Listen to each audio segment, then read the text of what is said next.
Good afternoon. This is Brief with the Chief. I'm your host, Patrick Jordan, here on KJDB.com. That is KJ Radio. You can catch us every Wednesday at 5 p.m. Eastern Standard Time on KJ Radio's Rumble channel, their Facebook page, and their Twitter feed. And you can also catch us on YouTube now. I've been on YouTube now for a few months. Haven't been kicked off yet. We've been trying to watch our P's and Q's on YouTube so that they're happy with us.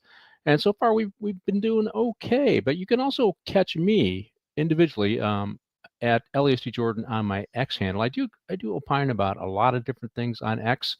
A lot of it's about LA, what's going on in LA, but also around the country.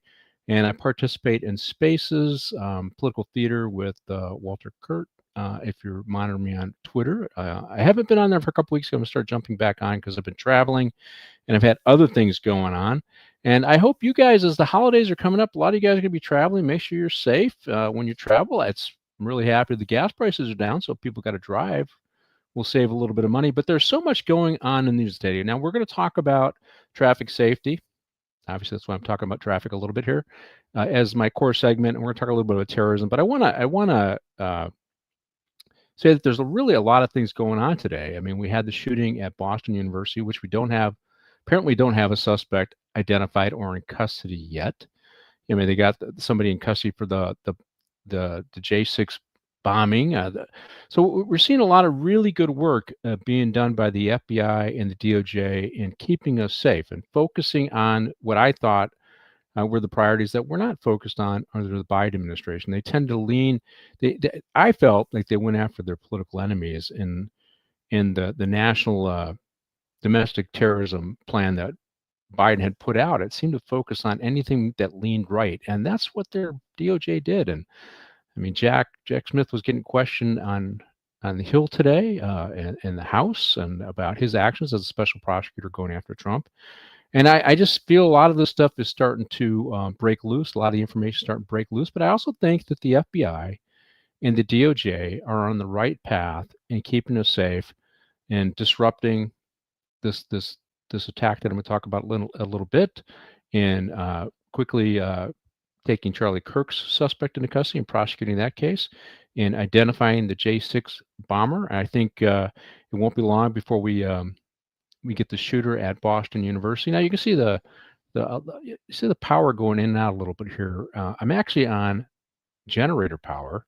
Half our block is. The SoCal Edison here is doing some major repair work, and they put us on generators. I don't know why they don't do that when the power goes out because the wind blows, but they're doing it here right now. They got a couple of big generators by the building that I live in, and so every now and then you see just a fluctuation in the power. That is what is going on. But I want to talk about in the lead segment about the Turtle Island Liberation Front. So on December 15th, the DOJ announced that they made an arrest of 4 people who were planning to do a terrorist attack on New Year's Eve. They're going to target ICE facilities and other corporate and corporations that they didn't like. Of course, this group is a far left. 4 members of an anti-capitalist, anti-government, far-left group, and they call themselves the Turtle Island Front, were planning to do multiple location attack on New Year's Eve. It appears like they were preparing to use pipe bombs to do these attacks. They were practicing in the desert, which is, indicates overt acts. I mean, if you're going to blow up bombs in the desert, first you have to buy the material, then you have to plan, put the bombs together, then you have to take them out to where you're going to practice with them. I mean, all that shows some serious overt effort on their part to be successful. I've evaluated many terrorist attacks. I read the recap of the attacks in London years ago, the ones in Madrid, Spain. We did on this show the Sri Lanka Easter Sunday massacre, and we talked about the folks involved in that. And what does it take to do a terrorism attack? It takes first you have to gather people that are willing to do it. Then you have to build the capacity. Then you have to, if you're smart about it, you practice what it's going to take and how you're going to do this so that you can be successful. And this is what they caught these folks doing. So let me just read a statement from Pam Bondi. So Again, they made the arrest on December 15th, so this was just a couple days ago, and it kind of got overshadowed by the shooting at Boston University. But I really wanted to talk about this because these are groups that I felt went they were not dealt with under the Biden administration. This was allowed to fester. This far left, radical, violent extremism. So the Total Liberation Front is a far-left, pro-Palestinian, anti-government, anti-capitalist group, and they were preparing to conduct a series of bombings against multiple targets in California, and now they said LA and Orange County in other reports. On New Year's Eve, the group was also planning to target ICE agents and their vehicles, said Attorney General Pam Bondi. This was an incredible effort by the U.S. Attorney's Office and the FBI to ensure Americans could live in peace, particularly during the holiday season. We will continue to pursue these terrorist groups and bring them to justice. Now, obviously, they're getting themselves a pat on the back. And, this is one of the reasons I want to talk about it. I think the FBI right now deserves a pat on the back. I think they're doing a good job. I've been critical of them in the past. And the DOJ, this is exactly what they should be doing to keep us safe. They should also be working to disrupt these Islamic terrorist groups that are engaging in planning and terrorist attacks, not only here, but around the world. I would be remiss I didn't talk about the attack in Australia, where two ISIS-inspired Muslims attacked a Jewish celebration, killing 4 people. So this is a global intifada in which people in the West are being targeted, and we have people on the far right who are engaging in this pro-Palestinian group, and we have Islamists that are targeting our communities as well. And the FBI and the DOJ need to be on top of this stuff. And this is an example where they aren't on top of this. They made the public today, the FBI and its partners disrupted a dangerous New Year's Eve plot, simultaneously targeting 2 U.S. companies. I didn't lay out the companies with multiple explosive devices, said the FBI Director Kash Patel. The defendants allegedly acquired material to construct the devices, planned to test them in the Mojave Desert, and use encrypted communications in an attempt to evade detection. But thanks to the FBI and our partners, and they don't say who their partners here, although they had the LAPD chief and Sheriff Luna from LA on the stage with Bill O'Saley as they announced these arrests. The FBI is committed to keeping our homeland safe and making sure those who attempt violent acts will face justice. So thank you to these guys. I think I hit everything I wanted to hear. Let me give you some of the names on these guys.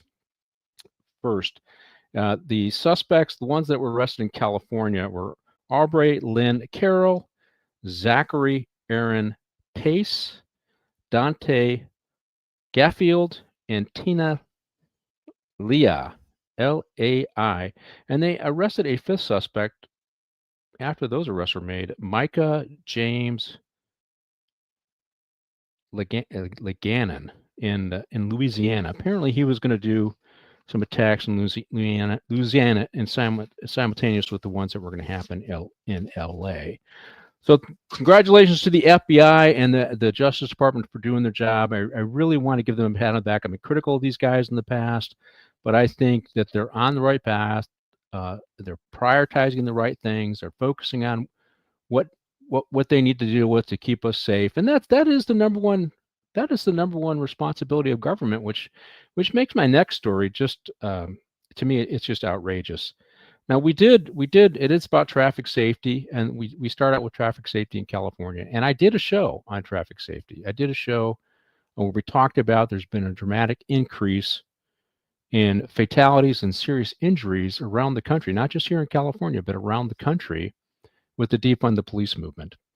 And Cal Matters did a 4-part series where they talked about this. Cal Matters is a online magazine that monitors what's going on in our state capital here in California, and does stories and brings it to light. Now they're a little behind the curve because I think we did our show 4 months ago, and now they've done their own assessment of what's going on in California, and they're pretty critical. They're pretty critical of state government. But one other thing I want to talk about in regards to this is when they did the defund the police movement and the defang the police movement, so to speak, they built it based upon a series of lies. They looked at the traffic type. They said traffic stops are all pretext to discriminate against people and harass people. They vilified law enforcement's efforts to keep people safe in their communities. Usually, most police officers or police stations or sheriff stations, when you look at the mortality rate in the area, you're going to really see two things that cause a significant mortality rate, or actually three things. You're going to see overdose rates, you're going to see traffic accidents, you're going to see murders. Now, those are things that police can all impact if they're charged with taking control and taking action to stem this stuff. But in the whole hate the police and defund the police movement and defang the police movement, they argued that enforcement of traffic needs to be taken away from the police. They want civilians to do it. They're looking for other ways to enforce the laws. And additionally, they called the police racist when they write tickets to somebody other than, I guess, a white male, and a white female. And so cops naturally pulled back. They naturally deprioritized doing that because, if you write tickets and you get called names all the day, hey, I'll go do something else. I'll just respond when the accident's there, pick up the pieces if that's what you want me to do. And that has had a damaging impact on the safety, our safety on the roadways, which is one of the number one goals of government, is to keep us safe. And Cal Matters has identified that this is a huge problem in Los Angeles. And it's a huge and I've identified that it's a huge problem around the country. Let's roll with the first video regarding traffic accidents that punctuate the problem here in California. This is the KTLA 5 News at 4. I'm Samantha Cortese. And I'm John Finolio. Breaking news in Anaheim, a tragic scene in Orange County. A car crashes into a group of track and field runners from a nearby high school. At least 9 people are hurt, 1 critically. KTLA's Lindsay Pena just got to the scene. Lindsay, what can you tell us? Yeah, John and Sam, still an active scene out here. We're actually joined by Sergeant Matt Sutter with the Anaheim Police Department, and he's going to give us an update now. So tell us what you know so far. Several people injured in this accident. Yeah, very unfortunate. Just before 3 o'clock this afternoon, there was a car accident here at Harbor and North here in the city of Anaheim. Several students who were on the track team for Anaheim High School were standing on the southwest corner when they were hit by a red sedan that went off the road. Very tragic. We have 8 students that were injured. 3 of them were transported right away, and several more were transported after that. And so the driver of the vehicle that hit them was also transported? The driver was injured. He is en route to the hospital now. He is under investigation for DUI. It hasn't been confirmed, but it's something we're looking into. I was talking to some people who were on scene right after it happened and when it happened, and they said it looked like the car did not stop, and it just crashed into the students who were on the sidewalk when this happened. Is that correct? They were on the sidewalk waiting for the light to turn so they can continue their practice run. And we're still interviewing witnesses to determine what exactly happened and why this collision occurred. How much longer do you guys anticipate that you'll be on scene here? At least an hour or two, I'm sure, yeah. And you were saying for any folks who might be watching this and think that, their student may have been involved or want to know the status of their student, what should they do? Right. We have school resource officers on scene here, but if your student is a track student at Anaheim High School, you can contact the Anaheim Police Department or the school district.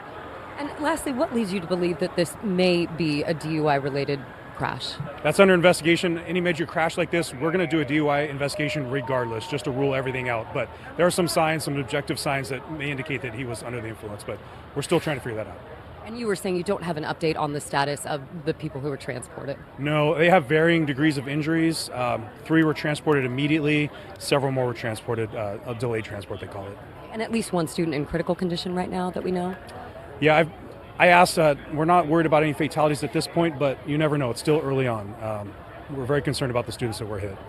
Thank you so much, Sergeant Sutter. Thank you for your information. We appreciate that this afternoon. All right, that is the latest from here on the ground in Anaheim. John and Sam, we're going to try to get more information from witnesses. That's good. So I wanted to use this video because this has prompted me to look at what was going on in California again, and I found the Cal Matters article. Now, first of all, I do want to do a correction. My producer says I've been talking Boston University. It's actually Brown University where the shooting happened. So thank you to my producer Amanda for keeping me honest there. But in this particular case, so here this guy is. It's early afternoon. These kids are out. I see track kids run around my neighborhood all the time doing their workouts, cross country folks typically. And so this is not an unusual thing for the high schools to say, okay, you're going to do a 4-mile run through the neighborhoods, then take this path, and you see kids run. I did it myself. I was playing football, although I was a lineman, so the lineman didn't have to run very far, but we did a few miles. But you see these kids who are in cross country, they're doing miles, and they do it on our streets as well as some of our trails. And we have to trust that our government is keeping it safe. And here's the thing. So there's indications that this was a DUI driver. From the Cal Matters articles, they said accidents have increased since 2010 by 60% in the state of California. Think about that. And here we go. 40,000 people died in California roads. State leaders look away. And this is the premise of their article. They're talking about how it's clearly a problem. And like I said, I identified this problem months ago. We did a show on it months ago. So the state leaders, they can see the same stats that I see. It gets reported to them. And here is the upward trend from 2010 till 2023, I think, is the last year they have on this chart. You can see the dramatic upward trend. Policymakers see this, legislatures see this, and they're ignoring the problem. And that's what Cal Matters is calling them out for, because they've also identified that California has some of the weakest DUI laws in the state. Now, let me clarify what happened during my career. During my career, when you pulled over a DUI driver, you had the discretion to drive them home. You know, sometimes we locked their keys in their trunk and told them to walk home. Somebody can come pick them up. But over time, we weren't allowed to do that. If you pulled somebody over that had alcohol on their breath, you had to take them to jail and test them, and they were charged. The punishments became very severe. It used to be a slap on the wrist. In fact, you had DUI drivers that had multiple arrests, and Mothers Against Drug Drivers got involved, and they were really angry that these drunk drivers who had multiple arrests were getting slaps on the wrist. And Cal Matters has found that we got really tough on them, and now we've gone back to a situation where repeat offenders are just let go. Repeat offenders are allowed to have their driver's license. They're not reported to the county, to the Secretary of State, so the license can be pulled. So they still have licenses after multiple arrests, multiple events, multiple speeding events, multiple traffic citations, and DUI arrests, and they still have their driver's license. So somewhere along the way, this reform criminal justice, they've decided not to prosecute DUI drivers, and we've seen a dramatic increase in traffic fatalities in the state of California. In fact, 50% of the accidents, the fatal accidents, involved alcohol. So, I mean, when you look at data like that, what's the smart thing? Well, let's toughen the laws related on DUI arrest. Let's use educational programs as well. Let's do some treatment on drug and alcohol treatment in our jail systems and try and bring these down. That's what you would think would happen, but it would start with enforcement. If you use enforcement to make the arrest, you put them in jail, you give them treatment in jail. That's what's supposed to happen. Now in LA, we had a DA here who refused to prosecute alcohol and drug charges. That's George Gascon. Now he's out of office, but the damage is done. They had a DA up in Oakland, same thing. Another Soros-funded DA, progressive DA.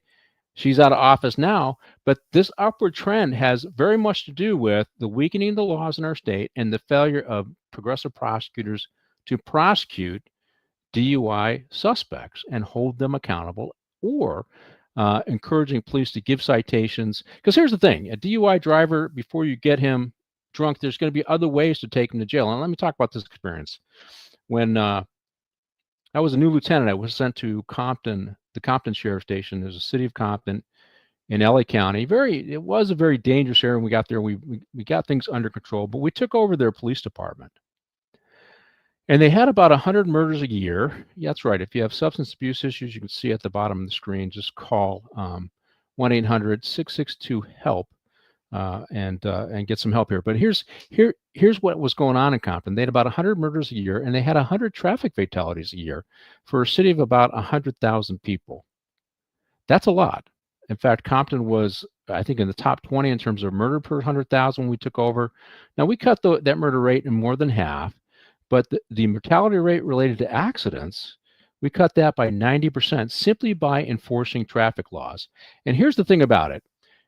You don't enforce just those laws like speeding and stuff. You enforce all the laws. People who don't register their car are also going to speed. They don't respect the laws. They don't respect traffic laws. That's why they don't register their car. That's why they don't have a driver's license. And so you enforce those administrative violations as well as the traffic safety violations, and it brings the overall mortality rate down. Recently in LA, they have a Vision Zero, where the goal is to zero fatalities on the road. And I read it, and it was put together by the public health director, who's basically a social worker. She was the one who was in charge, Barbara Ferrar. She was the one in charge in COVID. I have a lot of things to complain about her, but as I read her plan, it emphasized education and outreach, and it de-emphasized enforcement. And as a matter of fact, it said that enforcement should only include those violations that generally led to the fatalities, which is a mistake. If somebody who's willing to speed on our roadways is going to commit other violations, do you really wait till they speed before you can pull them over and give them a citation and start holding them accountable? No. If you enforce all the laws, then you say to that person, this behavior is unacceptable. All traffic violations are unacceptable to the person who's going to speed, or the person who's going to blow through a stop sign, or the person who's going to drink and drive. But no, she narrowed it down to a very small number of violations that she thinks law enforcement should enforce only after they've done outreach, only after they've done engineering. And those are the three things: education, engineering, and enforcement. But the enforcement is the most impactful. But they de-emphasize that in California. And that same pattern is going on around the country. And that's the problem. Let me talk about what Cal Matters has said that they think are the 6 takeaways from their 4-part series. And I encourage you to go to Cal Matters and read it. If you want to see good public policy analysis, they do a pretty good job of it. I want to say they lean a little bit left, but there's still a moderate, middle kind of look at public policy in California. And they're calling out the Democrats who are failing, because the Democrats control the state. It's a one-party state. And the Democrats have de-emphasized the use of law enforcement for anything. They're going to do social workers. I don't know how you use social workers for traffic accidents, but that's what they put in charge. So the first one is California has some of the weakest DUI laws in the country, allowing repeat drunk and drugged drivers to stay on the road with little punishment. That's their one takeaway, right? Now, and think about that. Gascon refused to file any charges against anybody arrested for drug and alcohol violations in LA County. LA County represents 1/4 of the population in California. So when you see that graph going up, a big part of that is because the progressive prosecutor in LA, the progressive prosecutor they had in San Francisco, and the progressive prosecutor they had in Oakland. Some of our major population centered had people who just weren't enforcing the law. And when you look at the data at the Superior Court, you see a huge reduction in number of citations and the huge reduction in number of misdemeanor cases filed in these courts and tried in these courts. The second one is the state gives repeat drunk drivers their license back faster than any other state. Well, here's the thing. Having handled programming for anti-recidivism programs in the LA County jail system for a few years, the right path would be to, until that person has gone through drug and alcohol treatment programs, not these educational programs they send them to, but treatment programs through the Department of Public Health or a certified provider that uses cognitive behavioral therapy programs as part of their treatment program. I don't think they should get the license back. And I don't think we should be pushing hard to give people licenses back until they demonstrated that they can be successful. And I think the program that we give them has to be certified as grade A #1 kind of program, because our lives depend upon it. Now, the third takeaway that they came is, even when the state does take the license away, many drivers stay on the road for years, racking up more tickets or new DUIs with few consequences until they eventually kill. That is the byproduct of the reimagining law enforcement, reimagining the criminal justice programs, in which we don't want to punish people for their transgressions. We want to give them one more chance, another chance, and another chance. Well, here's the deal. If they continue to rack up violations, if they continue to drink and drive, they're thumbing their nose at you and your efforts and the strategies that you're using to keep the roads safe. And so we need to take them off the roads and we need to put them in jail. We need to give them treatment programs. And when we do that kind of stuff, we stand a better chance of being successful. Now, it's not a huge percentage-wise that we're going to be successful, but it's going to be better than what we're doing now, which is absolutely nothing. And this isn't me saying. I'm quoting Cal Matters, who does independent research, independent look at public policy, and comes away with their own analysis. Now, the fourth one is courts and lawmakers don't treat DUI deaths as violent crimes. Yeah, I don't get this. You know, it used to be implied intent. If you're on the road drinking, driving, it's implied that you intended to commit whatever violation you do because you drank and you got in your car. Because they'll in the past they'll say, well, somebody who's drunk, they can't really form intent. Well, it's considered implied intent. If you drink and then get in a car, you're guilty of a violation, right? And this is what we've seen under the criminal justice reforms is a lessening of this, because you used to be able, after we toughened up on drunk drivers, if you got several DUIs in a row, you went to state prison. The reforms in California, anybody that was not a nonviolent felon, they went back to county jails. County jails became overcrowded, and we start kicking these guys out after 6 months, a year. They didn't do years in jail like they used to do before because California is not building new prisons and LA is not building new jails. So we let these guys out, let them out without any treatment, and we decided that they're nonviolent because this is the game that the politicians play. They'll say, well, we're tough on violent defenders, but they really narrow the definition of what a violent defender is. And as long as you don't fit in that very narrow group, then you're really nonviolent. In fact, the Cato Institute just did a study, and they said, well, Trump, most of the people Trump is arresting are not nonviolent defenders, and they don't have any criminal history. Well, I took a look at their criteria for nonviolent. Here's one of the things. Well, domestic violence with serious injury is considered nonviolent, but a domestic violence without serious injury is not violent. So think about this. So an immigrant slaps around his wife, but doesn't draw blood and doesn't break a bone. Well, we're going to let him stay. That's what we're talking about. Now, if he breaks a bone and draws blood on his spouse, well, we're going to deport him. But the one who doesn't seriously injure his wife, but just slaps her around every now and then, doesn't seriously hurt her, we're going to let him stay. We're going to say he's nonviolent. So that's the game that they play when they narrow the definition of what is considered nonviolent, so as to convince you that the policy that is being used by Trump for this, in this case, for immigration, is that Trump is wrong. But when it comes to drunk driving, they've decided, no, this is nonviolent. So since it's nonviolent, we're not going to treat it as a bad offense. We're going to keep giving them chance after chance after chance, no matter how many people get hurt. Now, the fifth takeaway is California has fallen behind on a sample solution embraced by many states, and this is in-car breathalyzers. Now, this has been around for a long time. So for you to be able to turn on your car, you'd have to, if you've been arrested before, they can install a breathalyzer in your car, and you have to blow into that before your car will start. It's been around for a long time. It's really good technology.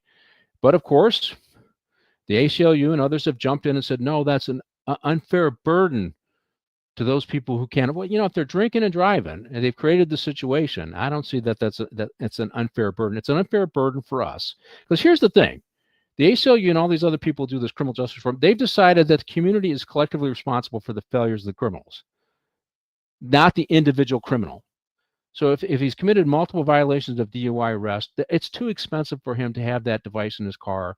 So we shouldn't do it. So in fact, there was a bill in the legislature to do exactly that, and it got shot down. That's why Cal Matters is saying lawmakers turn a blind eye to this because they don't want to do the tough leadership that it needs to keep us safe on the roadways. And number 6, despite mounting death tolls, state leaders have shown little willingness to address the issue. Yeah, this is crazy. You can see more and more people are dying, and your role as a legislator, they'll say, oh, I'm going to go to Sacramento and I'm going to look out for you. I'm going to protect you. But not when it comes to DUI arrest, or not when it comes to DUI fatalities, not when it comes to overdose from fentanyl, not when it comes to violent crime, not when it comes to exploitation of women for sex works, not when it. So they say they're going to protect you, but when they go to Sacramento, they put you on ignore because the people who keep them in office are not you. It's the Democratic machine that has a lot of money, and they take their orders from somebody else other than you. And Cal Matters is pointing it out. So good job to Cal Matters for pointing this out. I appreciate their efforts now and they focus on California. They focus on California, but it's not just in California.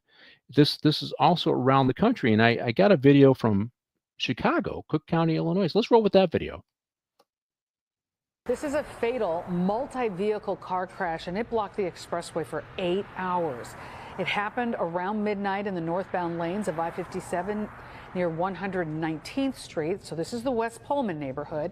3 people are dead because of this. Now, troopers say that a vehicle struck and killed the victims while they were outside of their cars on the side of the expressway to check out what happened after an initial 3-car crash. So 2 separate incidents. 5 others were hurt there. The road finally just reopened just before 8 o'clock this morning, so a good 8 hours.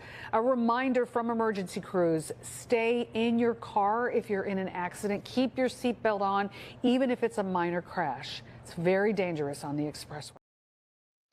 Yeah, it is very dangerous on the expressway. And but you know, when you're driving on an expressway, you see lights. It is incumbent on the driver to understand what hazards are in front of them. When you see an accident, you're supposed to slow down.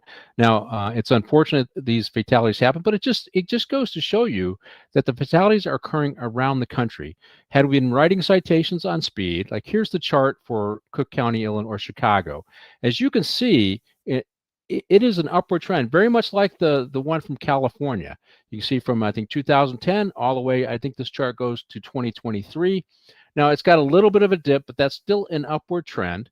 And this is the result of the defund the police movement that's been going on in Cook County, Illinois, going on in Los Angeles, the failures of progressive prosecutors to file charges aggressively against DUI drivers or even reckless drivers, seeing them as not a big issue, right? They don't want to taint the person's record. They don't want to hold them back from going to college or where all these scholars are going to go to.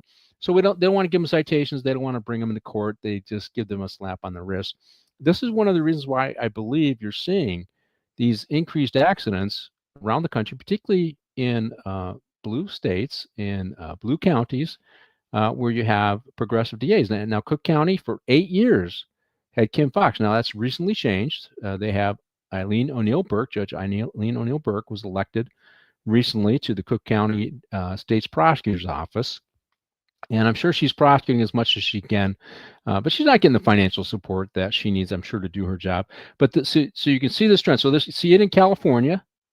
Remember, LA constitutes 25% of the California population. So what happens in LA impacts the charts around the states. You certainly also you had Oakland County and you had San Francisco County heads, progressive DAs that contributed to that. But a lot of this has to do with the state legislature there in California, but also in Illinois. They have a state legislature there that is the defund the police and defang the police and reimagining criminal justice. They got J.B. Pritzker there. The governor, same thing. He's on the attack against Trump. Instead of focusing on reducing accidents in his state, reducing accidents in Cook County, he's focused on fighting Trump. Same thing with Gavin Newsom. Instead of focusing on doing their number one job, and that's to keep the citizens of their state and the citizens in their major municipalities in their state safe, they're fighting Trump because they want to be the next president. You know, if we picked a president based upon the mortality rate from which they took office till they left, then neither one of these guys would be in the running. Neither one of these guys would run because nobody would consider them. And so that's why I'm glad Cal Matters is doing the article. But it's not just in LA. It's not just in Cook County, Illinois. I think we got a video from Philadelphia. Let's see the Philadelphia video. Start some medics over here ASAP.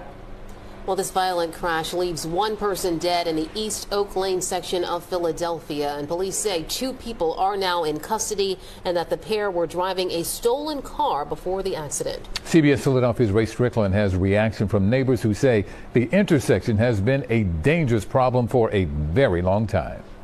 That accident just scared me to my core. The video of the aftermath of the crash is hard to stomach. It shows a mangled Hyundai Sonata surrounded by police tape just moments after it was hit by a speeding Dodge Durango. I've been here 45 years, and this was clearly the worst accident. The crash happened right outside of Susan's home at the intersection of North 2nd Street and Cheltenham Avenue around 11 o'clock Tuesday night. You want to know, do you stay, do you go, where do you go that's safe? And it's very frightening. Looks like it just went westbound back towards Fifth, but we don't have our lights on. We're trying to keep a distance. According to police, the SUV was being tracked by its owner after it was reported stolen. Police also used a helicopter to follow the SUV before it crashed into several cars, including that Hyundai Sonata, killing the person inside. It's heartbreaking. It's heartbreaking. But it's a shame. And after the crash at this intersection, police say the suspects tried to get away by running and then jumping over that white fence you see there. Police say at least one person was found hiding in a bush before they both were arrested. There's always accidents right there, though, if you do the history. Residents we spoke to believe the intersection may have played a role in the crash. They say it's been a danger for years. Spend some time here at this intersection and you'll see it's a problem. The lights go out, people speed all the time. Police have yet to release the name of the victim or the suspects. The investigation into the crash is ongoing. Ray Strickland, CBS News, Philadelphia. Now, for our radio audience, you can't really see the pictures, but you just by looking at the accident alone, you can tell that this was a speed-related accident because the cars were devastated. There was a debris pattern all over the place. Obviously, one car was going at a high speed when it hit another car.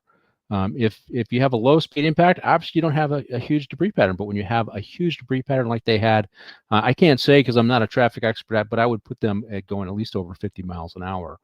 And of course, we had a fatality. Now, in this case, they're talking about suspects in a stolen car speeding. But when you listen to the residents in the area, they say speeding is a problem at this intersection in particular, and it's continuing to get worse. So here's the thing. If you want to improve traffic safety, you have to enforce traffic laws. That's just critical.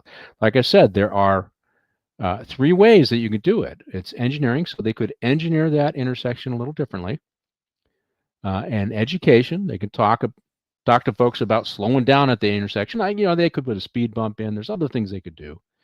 But the most effective way to reduce accidents is enforcement of the laws. And so that's that is. And here's Philadelphia's chart here. Now you can see from 2014 to 2024, it is going down in 2024, but you saw this big upward trend, and it's starting to settle down a little bit. But if you did a trend line, the trend line would still be upward from 2014. Very similar to what you saw in Chicago, where it started to slope down a little bit. It really wasn't sloping down much in California's chart. So I don't know why it's sloping down, but it's still an upward trend. And again, they have a progressive prosecutor in Philly. His name is Larry Krasner, who doesn't believe in prosecuting anybody, or has filled his office as I've talked about on previous shows, with people who are incompetent and can't prosecute because they don't know how to prosecute, which I think is part of his game plan over there. And when you're not prosecuting these folks for these minor traffic violations, misdemeanors, or even citations, you're going to see a lot more speeding. Now, when I talked about the Superior Court in California, they saw a 40% reduction in the prosecution of misdemeanor traffic. Misdemeanor traffic is reckless driving, mostly DUI, and things like that. And when you see a dramatic decrease in that, you're going to see an increase in fatalities and serious injuries. What I didn't say is they had 2 million people injured, what they talked about in the Cal Matters article. 2 million people injured in California because of traffic accidents. Some of those are severe, life-altering injuries, simply because they do not empower the police to do their job. And that is a pattern across the country. And I think we have another one. Let's see, we got I think I got Portland. Let's talk about Portland. Let's run that video. First, we want to get to some breaking news. A person is dead after an early morning crash in southeast Portland. Let's take you live to the scene now. Investigators say a driver hit a person walking near the road just before 6 o'clock this morning. This happened on southeast Cesar Chavez Boulevard near Market Street. When police arrived, the person who was hit sadly had already died. The driver stayed at the scene of the crash and we're told is cooperating with police. Southeast Cesar Chavez was closed between Market Street and Lincoln during the investigation. You can still see it as a very active investigation. We'll get more from Drew on the forecast. But first, let's get to Tony now with a look at the traffic impact. Yeah, because of that situation, we did that 2-block closure on Boulevard, as you mentioned. It shut down from Market Street to Stevens. Actually, Lincoln was the previous point, but now it's just the 2-block stretch that is closed. This should be relatively easy to detour around, and beyond that one situation, traffic is very light. So the upshot here is that if you're heading out the door right now, very little to concern yourself with. Okay, so now we're talking. So here we got L.A., Chicago, Philadelphia, Philly, city of Philadelphia, and now Portland. All of them had progressive prosecutors. All of them pulled back on prosecution of minor crimes. All of them pulled back on prosecution of alcohol and drug-related charges. All of them went through their anti-police, defund the police movements and vilified the police for just basic traffic enforcement. And none of them have replaced the police with an effective strategy for reducing accidents. Many of them have these zero vision policies like we do even in LA, where they prioritize education, which is that's good, and engineering, which is good as well. But the number one effective tool for reducing fatalities and reducing accidents is enforcement. And they do not embrace enforcement in these areas. And since they don't embrace enforcement in the areas, you see these traffic injuries occur. So in Portland, you see from 2020 to 2024, it just shows it was a slight increase. It was I mean, we're talking a much smaller number because it's a smaller city, but you still see an upward trend in this area as well, and it's starting to taper off a little bit now. But still, when you do a trend line with these numbers, you see the trend line is going up. I don't have as much detail on Portland, but I think if we went back to 2020, you would see an even lower number, and it's spiking up very much like you see in California. And Oregon is one of the states. Oregon got rid of all of its drug laws for a while, and they saw a dramatic increase in overdose deaths and an increase in accidents, a lot of it related to drugs. And they re-implemented laws, recriminalized laws on drugs. Before they were felonies, they decriminalized them. There were nothing. They saw overdose rates increase. They saw mortality rate increase in their state, and they brought back laws. At least you can charge somebody with the possession on misdemeanors for traffic accidents. Now, I have to bring this up because the thing is, the number one goal of government is to keep you safe, whether it's to keep you safe from crime, keep you safe from terrorism, keep you safe from addiction. I mean, we just had the whole Rob Reiner case, and it's the third case that I'm aware of in which a son had addiction problems for many years and ultimately killed his parents. There was a doctor and his wife who were killed by their son, who then committed suicide just north of where I'm at in Simi Valley. A friend of mine down in Vegas, his son killed him and his wife, and he struggled with addiction problems for many years. And the parents are elderly, and these kids who struggle with addiction, or these young men, because they were all young men at this point, but they had struggled with addictions for decades, killed their parents. And now we have the Rob Reiner situation. I know the Trump put out a statement that I wasn't too happy with. I think he should have just let the political animus go on Rob Reiner and just talk about the real issue. And the real issue is the failure for us to embrace the fact that addiction in our country is a problem, as is DUI driving while on drugs. These are problems that need to be dealt with, and they need dealt with treatment, effective treatment, both out of custody and in custody. The fallacy of the left is that all of this stuff can be done when you're out of custody. That's not true. It can't happen that way. We need to have good drug and alcohol treatments in the jails, in our prison systems, as well as other programs that deal with recidivism. And I think the Rob Reiner case, although the guy was in rehab 17 times, and it failed to take for him. It failed to take from him. He had been on the streets 17 times, but this is when your kid is hanging out with other kids. You need to monitor them. He started at 15. His addiction started at 15, and he struggled for decades, and ultimately he killed Rob Reiner's wife, his mom and dad, and he'll be going to prison. That's 3 lives ended because the failure of our policies to deal with folks, and the permissive policies of the left and dealing with whether it's traffic accidents, crime, addiction, is a big part of the problem. It's a big part of the problem. So I that's why I wanted to bring this up, and I think that you need to look at your state legislatures, look at how they're handling it. You need to dig into this stuff. In fact, I'm advising a candidate, and I said you need to embrace traffic safety as one of your pillars of your campaign, because our local politicians refuse to do anything about it. You see, if they refund the police and give the police money to do enforcement, they're going against everything that they said was bad. If they use law enforcement to make arrests and to suppress crime and disorder in the community, they're going against everything that they've said has been bad over the last 10 years. Cops are all bad. Cops are the problem.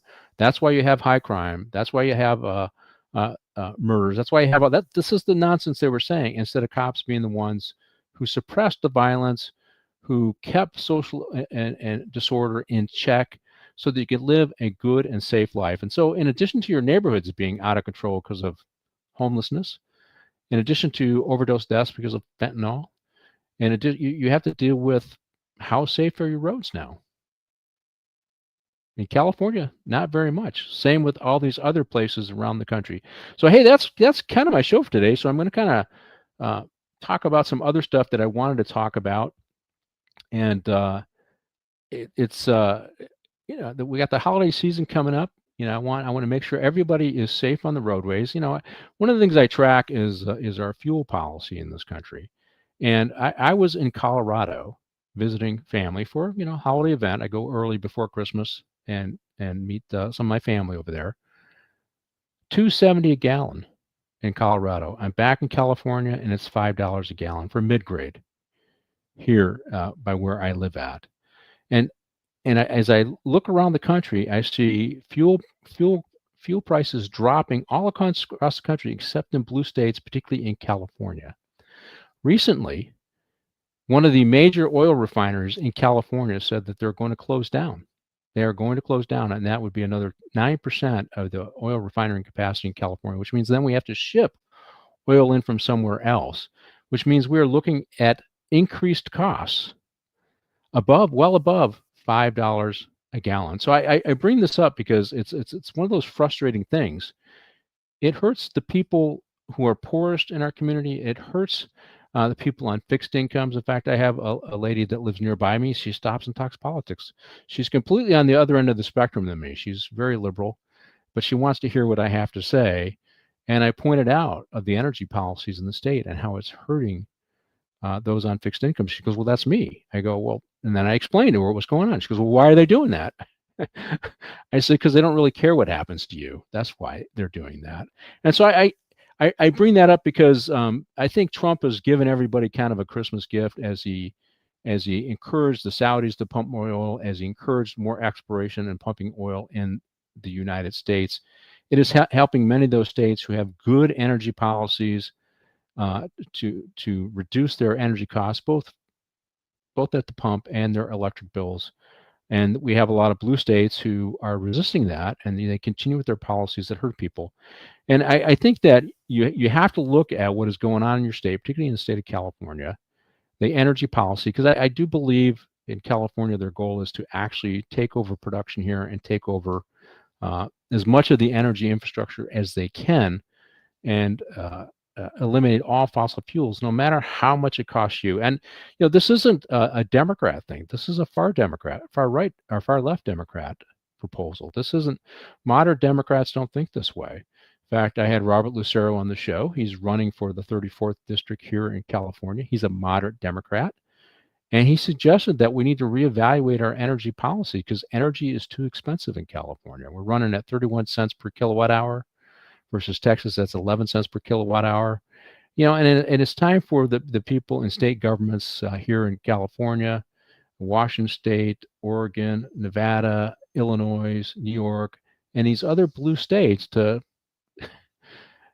give us a reprieve, give us a holiday on gas taxes, give us a gift like Trump has given to all those red states who don't have these nonsense policies, and reduce the cost of fuel for all Californians or all Angelenos and all the people who live in these blue states that are suffering under these onerous policies that impact us every single day. Hey, so that's my show today. I hope you guys have a very Merry Christmas and a happy holiday. I'm looking forward to the holidays, although my house is under construction right now. I don't think we're going to get it done before the holidays, so I won't be celebrating here. I have a brand new oven. I wanted to bake bread in. Can't do that. We completely redone our downstairs, so I was hoping to get it all decorated with Christmas tree and all that stuff. That's not going to happen. So I guess I'll have to go out to the restaurant and exchange gifts with my family instead of hosting folks here. But I want to make sure all of you guys have a very Merry Christmas and a Happy New Year, or Happy Holidays, as they say. And make sure you check in with Briefing with the Chief at the first of the year. I don't know if I'm going to do a show for the 24th. I know I'm not going to do the show for the 30th, so we may be dark for the next couple weeks. But I do have a guy from the Independent Institute lined up for the very first show in 2026. And I'm really excited about him because he did an analysis on Housing First and how it's failing in California. Now, the Housing First is a project for homeless, where we put the homeless people in housing without making sure that they have the capacity or the ability to live in that house, without giving them the support that they need. And he wrote a book, and he wrote an article about how it's costing the state billions of dollars, and it's failed. And the Independent Institute it's right-leaning. It's not, I wouldn't say it's conservative, but they, like Cal Matters, they do public policy analysis. And I read the article, I sent the guy a note, and he's agreed to come on because we really need to dig into our homeless policy and why our homeless policy is failing. So I'm hoping to get him on. We got a couple more candidates running for the LA County Sheriff's Department that I've reached out to. One of them will likely come on in January, and I'd like to get the former sheriff on.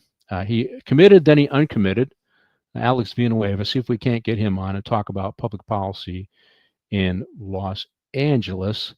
And so I also would like to want to reach out to the Manhattan Institute, bring them folks on. I'm trying to bring some of the folks who analyze public policy on so that I can give you an idea what good public policy looks like. Because right now you haven't seen it. You haven't seen good public policy in the state of California in a long time. You've seen a lot of self-serving public policy, or public policy that is been narrowed by ideological viewpoints versus common sense. And what do I always say on this show?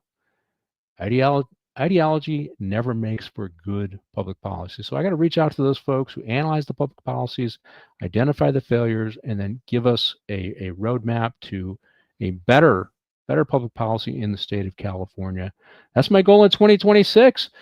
So I hope you guys will see me in 2026. Amanda, I think we are at the end of the show here, and you can take it away.